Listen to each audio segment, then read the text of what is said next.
There's been a recent trend on YouTube where players try to see how fast they can touch grass in games. This idea quickly extended to other things, like getting a life and touching water. One channel called Nathaniel Bandy released a video doing the opposite, and seeing how long you could go without touching water in every Mario game. For Sunshine though, it was decided that since Flood produces little drops of water that fall on Mario, the run ends almost as soon as it begins. But several people in the comments of that video were curious how the playthrough would go if you excluded Flood, and I was curious as well. Mario Sunshine is a game that revolves around water. How does it change when you aren't allowed to touch it? And as the 300th place Mario Sunshine speedrunner, I knew that only I had the skills to pull it off. Definitely. So I decided to give it a try myself. The goal is to complete the game without ever touching water. I can't swim in bodies of water, I can't stand in shallow water, I can't touch sprinklers, I can't grab water bottles, nothing. The only water that's excluded is floods, because as we already know from Nathaniel Bandy's video, if flood is included then the run is over pretty quick. However, I'm not allowed to dive through water that flood sprays for quick movement. The idea is that I'm allowed to use flood, but once the water is on the ground it doesn't feel fair to gain an advantage from it. Other than that, everything is fair game. All tricks and glitches are allowed, and the goal is to avoid ever touching water. And of course, if Mario touches water during cutscenes, that's not me playing so it doesn't count. If any points come up where you have absolutely no choice but to touch water while playing, I'll mention them, and at the end of the video I'll tell you how much water you're absolutely required to touch. With that out of the way, let's get started. The game begins as the gang lands on Delfino Airstrip, and there is seriously more water on this screen than anything else. I went and grabbed Flood. Mario jumps into a pool during the animated cutscene, but again, that's not me playing so that doesn't count. The first Shine Sprite wasn't very difficult. There is a lot of water around, but it's below the airstrip, so as long as I don't jump off, there's no problem. Of course, there is one obvious difficulty with this challenge. Since I can't touch water at all, I can't manually refill Flood's tank. So there are many instances where running out of water means I no longer have any water to use until I lose a life or get the shine. Thankfully, that's not a concern yet, and after going to court, I easily completed the Plaza Piranha fight and the Shadow Mario chase without running out of water. Catching Shadow Mario opened up the first main level of the game, so I headed in. In this game, every main level has 8 main shines, plus a 100 coin shine and 2 secret shines. To beat the game, you just need to get the 7th main shine in each level. Unlike games like Mario 64 and Mario Odyssey though, in Sunshine there are very few instances where you can skip shines. The vast majority of the time, you have to get shines 1 through 7 in order. This meant that if there was a shine that made avoiding water difficult, there was typically no way to skip it. In Bianco Hills, the first main level, there was immediately something I had to pay attention to. Right in front of where you spawn is a path full of flowing water. You're expected to walk through it, or dive down it to slide, but since I couldn't touch it at all, I had to walk along the narrow grassy patches on the sides of it. This wasn't difficult at all, but it was interesting to see how right from the very first moments of the very first level, the rule was already making me change my approach. There are actually similar watery paths throughout the level, but fortunately, they were pretty easy to clear using spin jumps and hovering. Another fortunate thing was that Bianco Hills is actually the only level in the game that intentionally lets you skip a shine. This meant I only had to enter the level 6 times instead of 7. By heading to the windmill, you can fight the boss up there to get the second shine first. There are a few sprinklers on the way up, but using wall jumps and spin jumps it was easy enough to climb the hill without getting close to any of them. The boss Pianta Piranha was the real challenge. Initially, nothing seems too hard about this. There's no water on the ground, and none of the enemies spray water at you. But to beat Pianta Piranha, you have to spray him full of water and then ground pound him. When you do though, he spits all the water back up, and it sprays everywhere. This spray goes far. You can see in the footage that most of the time it covers a huge area around him.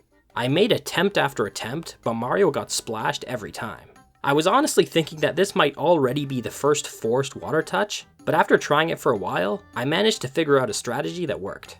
After filling him up, if you go in front of him and turn away, and then start making tiny jumps backwards, you'll land on the very bottom of the stomach. Then you can ground pound and immediately start diving to just barely dodge the water he spits back up. After doing that 3 times, the level's second shine was mine. The 3rd and 4th shines were very easy to get. Using spin jumps and hovers, it's very easy to get over the lakes and patches of water throughout the level, and none of the main objectives are focused on water either. Shine 5, however, was a bit harder. This is another fight against Pianta Piranha, however this time it takes place in the town itself, which is covered in goop. You might think that the goop being there would make it impossible to beat this level without jumping into water to refill the tank, because you have to clean it up to get around, but there's actually a way to get around this. Near the town's entrance, there's a box with a hover nozzle in it. These boxes are used to swap between the nozzles as you unlock them. If you put on the rocket nozzle elsewhere in the level, for example, you can come back to this box to equip the hover nozzle. However, even though I already have the hover nozzle equipped, picking it up again from the box refills Flood's tank automatically without me having to do it manually. So by grabbing the nozzle whenever Flood's tank got low, I was able to refill it without touching water.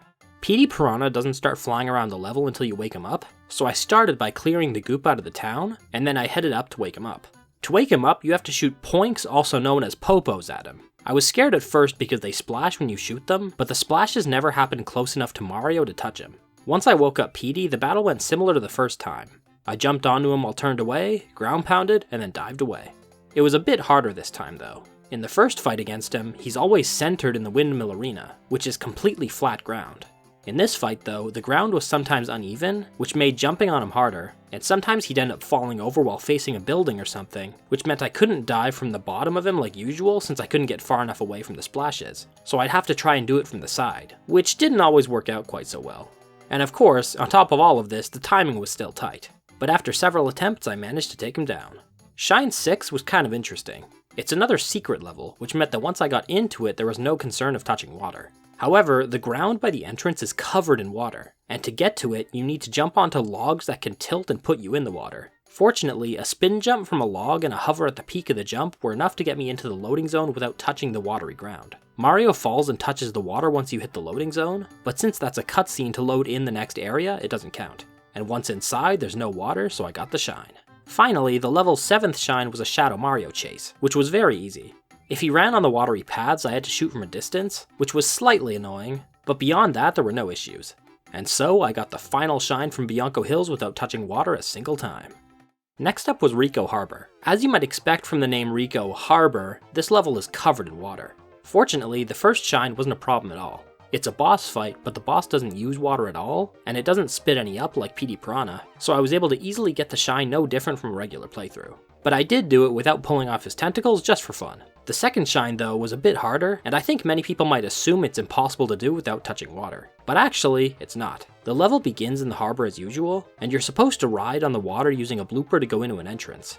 But if you go along the platforms to where the boss was on Shine 1 and then jump off, if you hover with good timing you can get into the entrance without touching the water. Now it might be even harder to imagine how this second area is possible without touching water. The entire point of this is that it's a surfing course where you ride on a blooper and try to make it through the course fast enough to get the shine. But instead of doing that, you can just jump along the walls and platforms to head to specific parts of the course to trigger the checkpoints that mark your completion. Speedrunners do this by spraying the ground with flood and sliding around, but you can still get through the course fast enough to get the shine without doing that. And so, I got the surfing shine without touching water. The 3rd, 4th, and 5th shines here were actually no different than normal, other than this one mistake on the 3rd one that I thought was funny.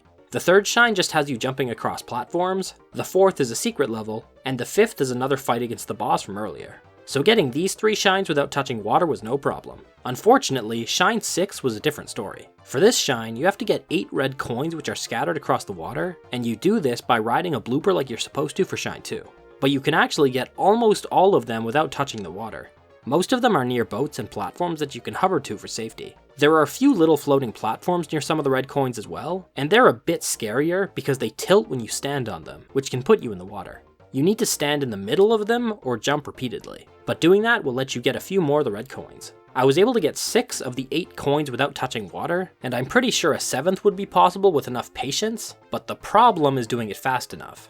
I managed to get those 6 coins across a few attempts, but it was way too slow to do that on a single attempt, because you've got just 2 minutes to get them all. But even if you could, the 8th coin is completely impossible, because there are no platforms anywhere near it. So I ended up doing this shine the normal way, riding the blooper on the water. I did notice something though. When Mario rides the blooper, there's a big spray of water around you, and the blooper bobs up and down, but at least on the yellow blooper, Mario never actually makes contact with the water or the wave unless you turn as hard as you can. So as long as I turn gently, I can complete the shine without Mario himself actually touching the water. I realize that some people might say that using a blooper on top of the water counts, since Mario is riding the thing that's on top of the water, and I think that's fair enough. So I'll mark this down, and you can choose whether or not you count this. You have to jump once while on the blooper to reach the 8th coin, which means the blooper has to make contact with the water twice for this shine. Finally, the Shadow Mario chase was the same as ever. So we leave Ricoh Harbor with 2 water touches added to the required total if you count Mario riding the blooper, or 0 if you don't. Next up was Gelato Beach. Now the first shine in this area is a secret level, and touching water is not necessary to get it. And I'm pretty sure that most of the shines here could also be collected without touching water. But Shine 6 requires you to swim through a coral reef looking for red coins, so that means that this level would add at least 1 more water touch to our total. Fortunately though, this level contains one of Mario Sunshine's biggest glitches. The level's 8th shine is actually present in the level at all times, but it's locked inside a glass tube until you get to the actual 8th mission. But using a glitch, you can clip inside and actually get the 8th shine as soon as you first arrive, which unlocks shines 1 through 8 for selection, which means you can immediately go back in and get the 7th one, completing the level with just 2 shines and avoiding the ones that require touching water.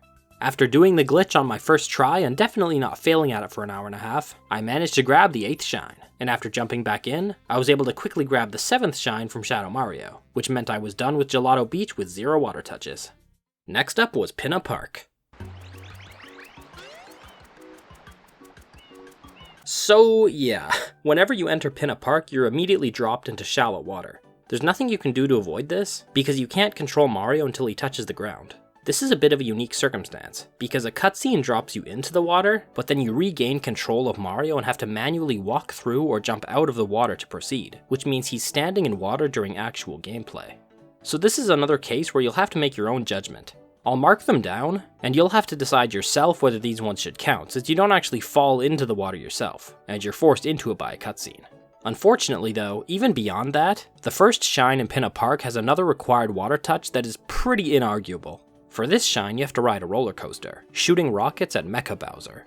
However, there's a single sprinkler aimed at a point on the track to refill your water, and there's no way to win before getting to it. I even checked a few speedruns to be sure. If you play perfectly, you actually can do just enough hits to defeat him before you reach the sprinkler, but after you deal the finishing blow, a defeat animation plays, and you will always reach the sprinkler before that ends. So that's a required water touch on the first shine of Pinna Park. Of course, you still want to make sure that you beat Mecha Bowser in a single loop of the track, because if you're too slow then you could end up touching the sprinkler a second time. On top of that, to rub salt into the wound, the shine appears in the middle of a pool with sprinklers shooting off in every direction. Fortunately, you can hover to it without landing in the pool. Mario lands in the water once he grabs it, but once again, that's a cutscene I have no control over, so it doesn't count. The second, third, and fourth shines were no different than a regular playthrough. The third was a little more nerve-wracking than normal, because I had to hover carefully to reach the red coins without falling into the giant pool of water below, but otherwise it was normal. The fifth shine was also slightly scary, because you have to climb an obstacle course that has a pool of water at the bottom and water flowing down the walls. Fortunately, it's very easy to skip almost the entire course, so you can get the shine pretty easily. The 6th and 7th shines were also no different than a regular playthrough, and after getting the 7th one from Shadow Mario, I completed Pinna Park.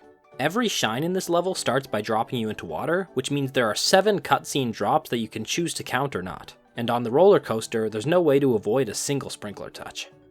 Back in the plaza, I fed Yoshi, which opened the way to Serena Beach. The first shine here was by far the greatest challenge yet. The goal of this shine is to take out a big ghostly manta ray. You have to spray it to make it split apart, and then those smaller mantas split into smaller ones when you spray them, and it continues until there are a ton of tiny ones running around that disappear when they're sprayed. As you might imagine, doing this takes a lot of water, and since there were no nozzle boxes in this area, I wasn't able to refill Flood's tank at all. So I had to complete this entire fight on a single tank of water. The mantas also cover the ground in electric goop, which deals damage to you if you touch it. Not only that, but the mantas can even damage you while you're being stunned from taking damage from the goop. Plus, when the mantas deal damage to you, they send you flying, which often puts you in the middle of electric goop or into a pool of water. If you land in water, you have to restart the level, and if you land in goop, it's hard to get out of it safely because you can't waste much water on getting rid of it. I tried this fight over and over, and it was seriously tough. Not only did I have to avoid taking damage, but I also had to use as little water as possible the whole time to have enough to make it through the fight. There were attempts where I'd empty Flood's tank and had to simply accept a loss despite surviving the manta's attacks. It took me almost an hour, but eventually I came up with a plan that worked. Basically, I made sure to keep the middle section of the stairs clear of goop as a kind of base. This spot was good, because it was right between the 2 huts, which had coins I could heal with, and it was also far enough away from water that the mantas couldn't knock me in. Then I basically just tried to defeat the mantas from there, waiting for them to approach and using as little water as possible. Once I got them all down to their smallest form, they started approaching Mario, and from there I mostly tried to get close to them one by one and take them out with a small spray, though I decided to waste a bit of water and do spinning jump sprays to take out a bunch at once so it would be easier to keep Mario safe. This was a tough fight, but I eventually managed it with this strategy. The second shine wasn't any different than normal, though I got to touch water, melon, and frozen water. The third shine requires you to jump through a leaky spot in the bathroom, and after a big adventure through the hotel, you eventually reach the pool on the top floor, where the shine is waiting.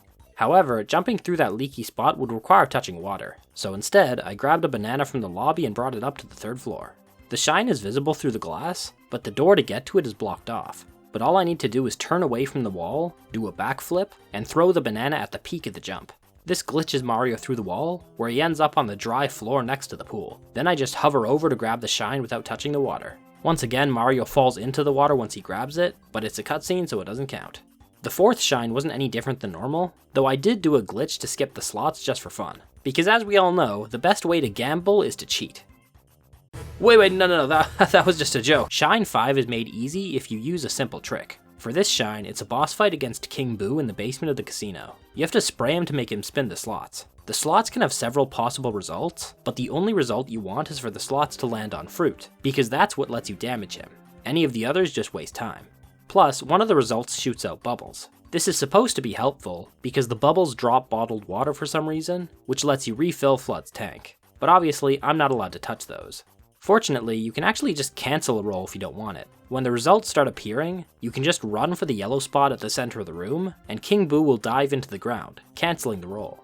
This can damage you if you don't turn around quick enough though, so basically you cancel every roll unless it's coin so you can heal, or fruit so you can damage King Boo. Get fruit 3 times, and you can achieve an easy water-free win. Shine 6 is easier than it looks. The goal is to clean up the entire place of electric goop, which seems like it would be tough to do on one tank of water, but just running around with the regular spray nozzle does the job in time. Finally, the 7th shine here is the same as ever, and with that I made it through Serena Beach without ever touching water. I had the choice of going to Noki Bay or Pianta Village next. Noki Bay is an area full of water, so that seemed like a more fitting final level for this challenge, so I hopped up to Pianta Village. The first 2 shines here were no different than usual. The first one has you launching things into water, but you don't have to get anywhere near it yourself. The second one is just a race, so no problems there. The third shine here is my personal favorite in the game. You're dropped into the village without flood, and you have to get to it, but the town is covered in fiery goop. It's fun because there are a ton of ways you can go about doing this. I decided instead to do a simple trick. If you get hit by one of the wind enemies near the town entrance, you have enough frames of invincibility to run across the goop, which gives you just enough time to jump to the fences around the mushrooms. Jump across them and you can make it to flood in less than a minute. Shines 4 and 5 also weren't any different than normal. The 6th one wasn't either, and after getting the 7th shine from Shadow Mario, Pianta Village was done with no water touches. And so it was time for Noki Bay, the final main level of the challenge.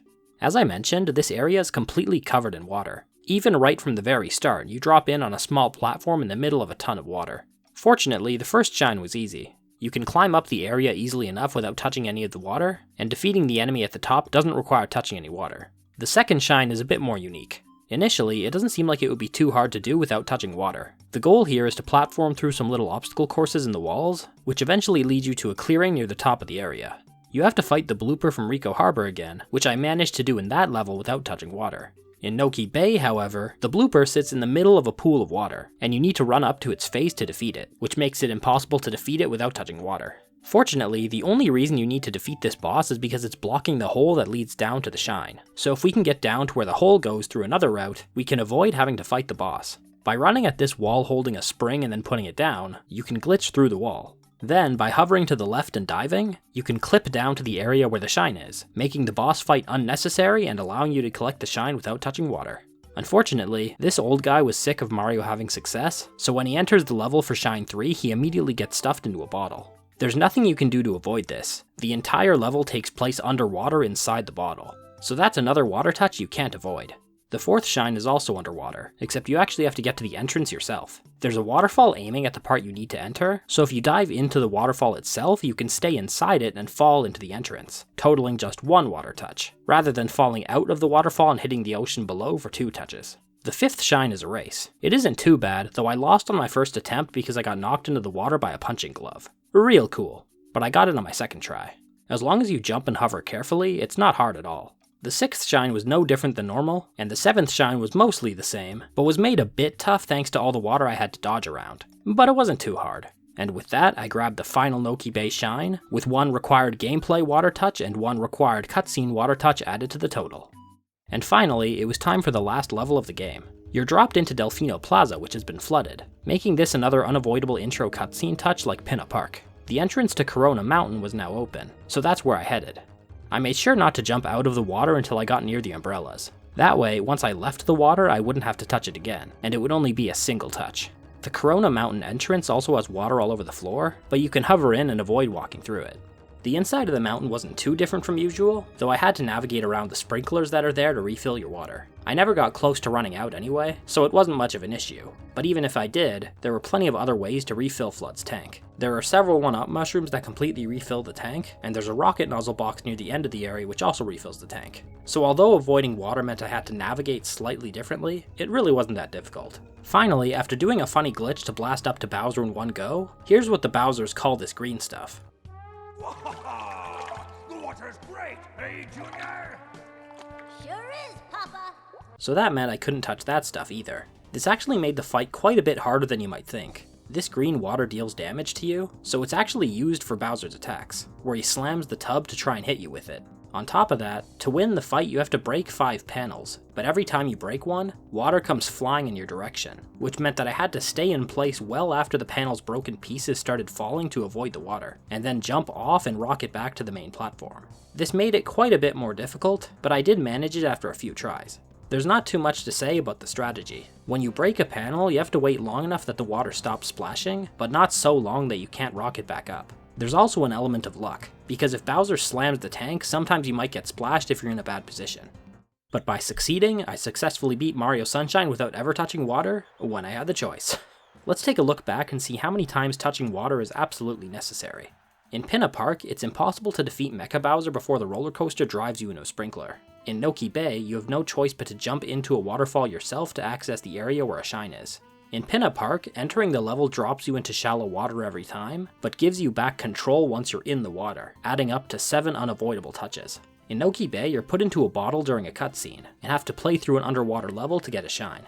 At the end of the game, you're dropped into a flooded Delfino Plaza, and have to swim around to get to solid ground. Finally, in Ricoh Harbor, you need to ride on a blooper to get the red coins. You have to jump once, making this count for 2 water touches. But Mario himself isn't actually touching any of the water physically here.